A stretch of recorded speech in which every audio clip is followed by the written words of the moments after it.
The next South Australian election will be held in 3 months, on March 17, 2018. A South Australian news poll, conducted October to December from a sample of 800, had primary votes of 32% for Nick Xenophon's South Australia Best Party, 29% Liberal, 27% Labor, and 6% Greens. On the Better Premier measure, Nick Xenophon had 46% of the vote, followed by incumbent Jay Weatherill on 22% and opposition leader Stephen Marshall on 19%. Xenophon's strong performance is partly explained by the dire ratings of both Weatherill and Marshall.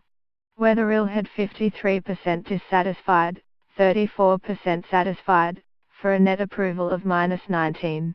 Marshall had 50% dissatisfied, 27% satisfied, for a net approval of -23. The previous South Australian news poll was taken in late 2015.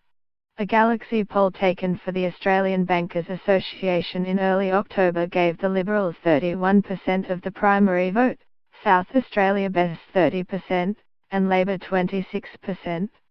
The Better Premier measure in that poll had 41% Xenophon, with Weatherill and Marshall both on 21%. If the primary votes in news poll were replicated at the March 2018 election, South Australia Best would probably win a clear majority of lower house seats. Both major parties' supporters dislike the other major party, so most Labor voters will preference South Australia Best ahead of the Liberals, and vice versa. There are still 3 months until the election, and South Australia Best will be attacked ferociously in the coming weeks. However, the disdain for both major parties, and Xenophon's popularity, gives South Australia Best a real opportunity to end the major party duopoly in South Australia. The total vote for all others in news poll is 6%. At the 2014 state election, Family First won 6%. This poll does not suggest the Australian Conservatives, formed by Cory Bernardi, are surging.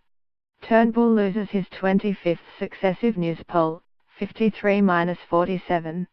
This week's news poll, conducted 14th to 17th of December from a sample of 1,670, gave Federal Labor a 53-47 lead, unchanged from last fortnight.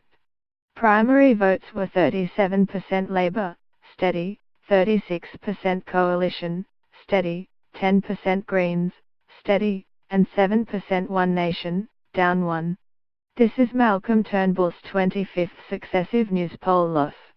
Tony Abbott lost 30 in a row before he was dumped.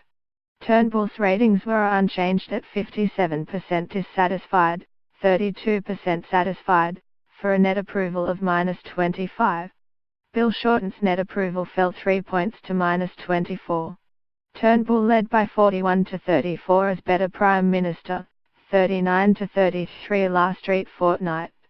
The 7% for One Nation is its lowest support in news poll since December 2016, before One Nation was included in the party readout.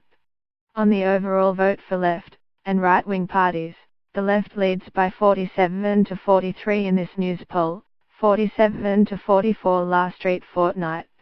This is the first change in the overall left/right balance since October. The passage of same-sex marriage legislation through Parliament and the media furore over Sam Dastyari do not appear to have improved the coalition's position. Most voters realise that the large yes vote in the plebiscite forced the coalition to act. It is likely that only partisans are interested in Dastyari. News poll, Piewald, asked who was better at handling the economy, national security, asylum seekers, cost of living, and tax cuts. Turnbull had more than 20-point leads over Shorten on the first 3 issues, and a 40-33 lead on tax cuts.